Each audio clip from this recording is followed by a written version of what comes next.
হ্যাঁ বল, তোর খবর কি? হ্যাঁ, এই তো চলছে রে। তো তোর কি খবর? কাজের এত চাপ আর স্টুডেন্টদের এত ঝামেলা, আর পাচ্ছি না। এই শোন না, হ্যাঁ বল না। আরে স্টুডেন্টদের এত ঝামেলার জন্য না কলেজে আমার বেতনটা একটু দেরি হচ্ছে।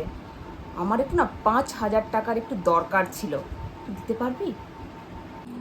হ্যাঁ হ্যাঁ ঠিক আছে, আমি তোকে অনলাইন করে দিচ্ছি। ওকে।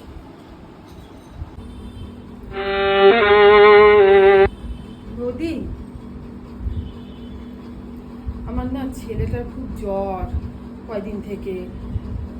আমাকে 500 টাকা একটু ধার দেবে গো, আমার মাইনার থেকে কেটে নিও।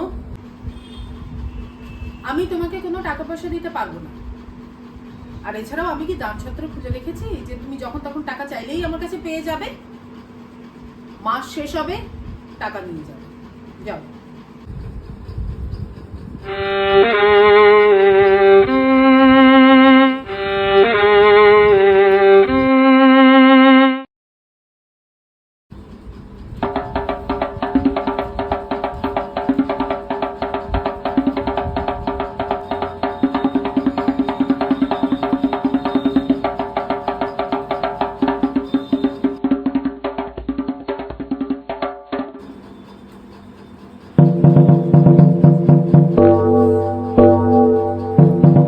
হ্যালো।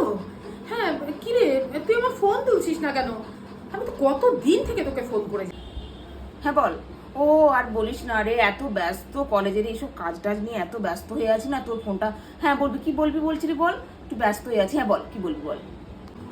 হ্যাঁ, আচ্ছা শোন না, ওই যে তুই যে আমার কাছ থেকে যে টাকাটা ধার নিয়েছিলি না, প্লিজ আমাকে ওটা এখন ফেরত দে না। আমার ভীষণ টাকার দরকার পড়ে গেছে হঠাৎ করে। হ্যাঁ। ও হ্যাঁ হ্যাঁ, তোর টাকাটা না, হ্যাঁ বুঝতেই পারছি, বল একটু দেরি হবে। হ্যাঁ তো দিয়ে দেবো দেবো, এই ব্যবস্থা করছি তোর টাকাটা, কিছু মনে করিস না, আমি টাকাটা দিয়ে দেবো। হ্যাঁ দিয়ে দেবো দিয়ে দেবো। হ্যাঁ দিয়ে দেবো। বৌদি, একটা কথা বলবো, যদি তুমি কিছু মনে না করো?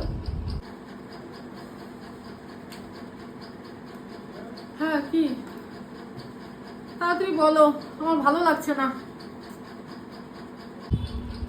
আমি কয়েকদিন থেকে খেয়াল করছি যে তুমি খুব সমস্যার মধ্যে আছো। বৌদি, আমার কাছে না এই টাকাটা আছে, আমার ছেলের চিকিৎসার জন্য নিয়ে এসেছিলাম।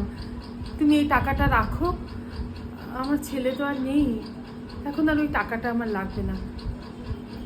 আমাকে তাড়াতাড়ি তোমার দিতে হবে না, তোমার সুবিধা মতো তুমি আমাকে ফেরত দিও, তাহলেই হবে।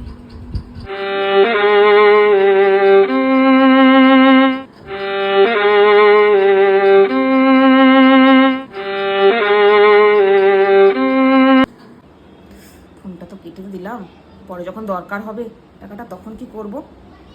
ফোনটা না কাটলেই ভালো করতাম, ফোনটা করি।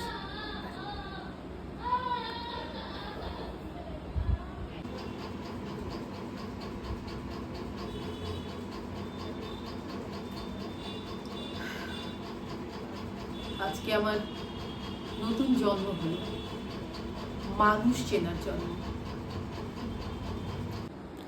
হ্যাঁ হ্যালো, হ্যাঁ রে ফোনটা কেটে গিয়েছিল একটু। হ্যাঁ হ্যাঁ হ্যাঁ বল বল।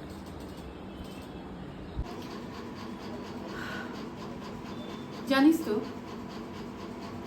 মানুষের পরিচয়টা কখনো তার পুঁথিগত বিদ্যা বা তার ডেজিগনেশনের উপরে হয় না।